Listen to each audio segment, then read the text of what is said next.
Hello friends, welcome to gardening and health tips. তো বন্ধুরা, আজকে আমি কথা বলবো রেনলিলি নিয়ে। এই রেনলিলি গাছ সম্বন্ধে সবারই ধারণা আছে যে এটা একটি বর্ষার ফুল গাছ, কিন্তু ইদানিংকালে আমরা যে হাইব্রিড ভ্যারাইটিগুলো দেখতে পাচ্ছি সেগুলো দেখছি সারা বছরই ফুল দিচ্ছে এবং বিভিন্ন কালার এবং সিঙ্গেল ডবল পেটালেও এই ফুল গাছগুলো পাওয়া যাচ্ছে। তো বন্ধুরা, আজকের ভিডিওতে আমি আলোচনা করব যে এই রেনলিলি গাছে আপনারা কী ধরনের ফার্টিলাইজার ব্যবহার করবেন বা সার ব্যবহার করবেন এবং যাদের গাছে কোনো রকম ফুল আসছে না তারা কি করবে। তো টোটাল আমি আজকে এই দুটো বিষয় নিয়ে কথা বলবো। এছাড়া যদি আপনারা রেনলিলি গাছের সম্পূর্ণ পরিচর্যা নিয়ে ভিডিও দেখতে চান, ডেসক্রিপশানে আমি লিঙ্ক দিয়ে দেবো, আপনারা দেখে নেবেন। তো বন্ধুরা, প্রথম যে বিষয়টি আলোচনা করব সেটা হচ্ছে বেস্ট ফার্টিলাইজার বা সবথেকে ভালো সার রেনলিলি গাছের জন্য কি কি। প্রথম যে ফার্টিলাইজার বা সারের নাম বলবো সেটা হচ্ছে মাস্টার্ড কেক বা সরিষার খোল, বা আপনারা সেই জায়গায় বাদাম খোলও ব্যবহার করতে পারেন। তো বন্ধুরা, এই সরিষার খোল বা বাদাম খোল আপনারা সারা বছরই গাছে ব্যবহার করতে পারেন, কিন্তু গ্রীষ্মকালে এবং বর্ষাকালে অনেকেই বারণ করে। তো বর্ষার সময় আপনাদের আমি দিতে বলবো না, কিন্তু গ্রীষ্মকালেও আপনারা দিতে পারেন। একটু পাতলা করে দেবেন, অন্যান্য সময় যেভাবে আপনারা দেন তার থেকে একটু জল বেশি মিশিয়ে দিলে কিন্তু কোনো অসুবিধা হবে না। তো আপনাদের বলে দিই, সরিষার খোল বা বাদাম খোল ইউজ করেন তাহলে কি করবেন, 1 লিটার জলে 50 থেকে 100 গ্রাম মেশাতে পারেন। ডিকম্পোজ হওয়ার পরে সেই 1 লিটার জলের সঙ্গে আরও 10 লিটার জল মিশিয়ে গাছে ব্যবহার করতে পারেন। রেনলিলি গাছে কিন্তু খুব বেশি খাবারের প্রয়োজন হয় না, কিন্তু এই মাস্টার্ড কেক ফার্টিলাইজার আপনারা যদি পাতলা করে দিয়ে দেন তাহলে কিন্তু খুব ভালো রেজাল্ট পাবেন, এবং যেসব গাছে ফুল আসছে না আশা করি সেই সব গাছেও অনেকটাই ফুল আসতেও সাহায্য করবে। এর পরের যে ফার্টিলাইজার বা সার আছে সেটা হচ্ছে অ্যালোভেরা ফার্টিলাইজার। দেখুন, আমাদের সব বাগানিদের বাগানেই দেখবেন অ্যালোভেরা গাছ আছে। তো এই অ্যালোভেরা যারা গাছ বসায়, একটা সময় গিয়ে তারা বলতে থাকে যে অ্যালোভেরা আমার বাগানে অতিরিক্ত হয়ে গেছে, আমাকে ফেলে দিতে হচ্ছে বা কম্পোস্টে দিতে হচ্ছে। তো আপনারা কি করবেন, এই অ্যালোভেরা একটি ব্রাঞ্চ নেবেন 1 থেকে 150 গ্রাম, সেটা 1 লিটার জলে মিশিয়ে 4 থেকে 5 দিন রেখে ডিকম্পোজ হওয়ার পরে যদি গাছে ডিরেক্টলি ব্যবহার করেন কোনো ক্ষতি নেই, বা আপনারা 50% জল মিশিয়েও ব্যবহার করতে পারেন। এতেও খুব ভালো রেজাল্ট পাবেন। এর মধ্যেও প্রচুর পরিমাণে নিউট্রিয়েন্ট আছে যেগুলো গাছে ফুল আসতে সাহায্য করবে। এর সঙ্গে সঙ্গে এটা একটি অ্যান্টিফাঙ্গাল, এর ফলে আমাদের গাছের গোড়ায় মাটিতে কোনো রকম ফাঙ্গাসে আক্রমণ হলো তার থেকেও গাছকে অনেকটাই বাঁচাবে। এরপরে হচ্ছে 3 নম্বর হচ্ছে লিকুইড কম্পোস্ট।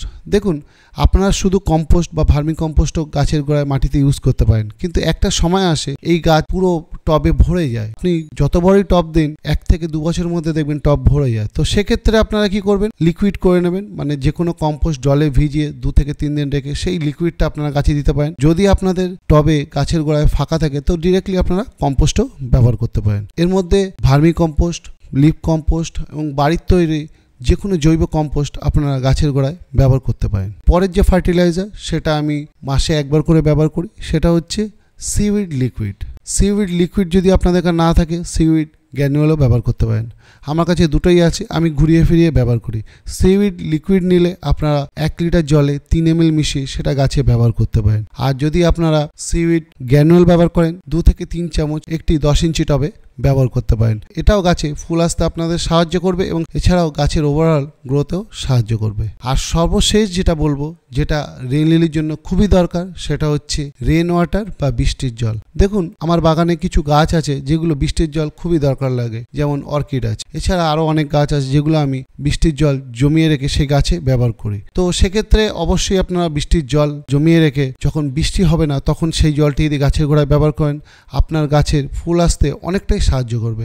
তো এই যে 5টি আপনাদের ফার্টিলাইজার বা সার বললাম, অবশ্যই আপনারা ব্যবহার করবেন। আশা করি আপনারা খুব ভালো রেজাল্ট পাবেন এবং গাছে প্রচুর পরিমাণে ফুল পাবেন। এর পরের যে বিষয়টি আসছে সেটা হচ্ছে যে অনেকেই বলে যে আমার গাছ সুস্থ আছে, গ্রোথও ঠিক আছে, কিন্তু গাছে ফুল আসছে না। তো এর জন্য আমরা কি করতে পারি? তো প্রথম যেটা বলবো 1 নম্বরে, সেটা হচ্ছে যে অবশ্যই ফুল সানলাইটে রাখবেন বা সূর্যালোকে রাখতে হবে। তা না হলে অনেক সময় দেখা গেছে যে গাছে ফুল আসে না। কিছু হাইব্রিড ভ্যারাইটি আছে সেটি প্লেসেও কিন্তু ফুল আসছে, মানে ইনডাইরেক্ট আলোতেও ফুল আসছে। 2 নম্বর পয়েন্ট যেটা হচ্ছে সেটা হচ্ছে রেন ওয়াটার। ভিডিও আগেই বলেছি বৃষ্টির জল এই গাছের জন্য অমৃত। তো অবশ্যই বৃষ্টির জলটা যাতে পায় সেটা আপনারা লক্ষ্য করবেন, আর চাইলে অবশ্যই বৃষ্টির জল স্টোরেজ করে রেখে সেটা পরে ব্যবহার করবেন।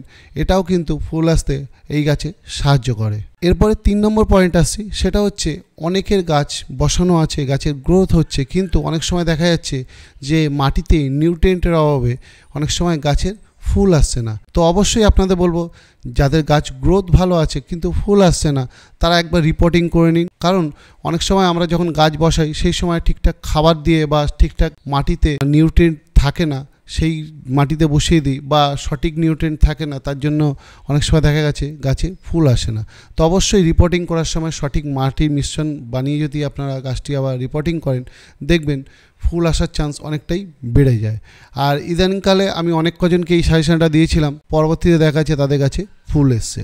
আর লাস্ট আরেকটি পয়েন্ট আছে, সেটা হচ্ছে যে শীতের শেষে, মানে ঠিক ফেব্রুয়ারির শেষে যে পাতাগুলো আছে পুরো উপর থেকে জাস্ট বাল্বটা রেখে পাতাগুলো কেটে দিন। এটাও অনেক সময় দেখা গেছে যে নতুন লিফ বার হওয়ার সঙ্গে সঙ্গে বা নতুন পাতা বার হওয়ার সঙ্গে সঙ্গে গাছে ফুল এসেছে। তো বন্ধুরা, আজকে আপনাদের সামনে এই গাছের জন্য যে বেস্ট খাবারগুলো এবং তার সঙ্গে সঙ্গে যেসব গাছে ফুল আসছে না, যে তথ্যগুলো তুলে ধরলাম, আশা করি আপনাদের খুবই ভালো লেগেছে। আর ভালো লাগলে অবশ্যই আপনারা আমার ভিডিওটাকে লাইক আর শেয়ার করবেন। আর এছাড়াও যদি আপনাদের কিছু প্রশ্ন থাকে অবশ্যই কমেন্টে লিখে জানাবেন, আমি তার উত্তর দেবো। তো বন্ধুরা, আজকের ভিডিও আমি এখানেই শেষ করলাম। সবাই ভালো থাকবেন, সুস্থ থাকবেন, ধন্যবাদ।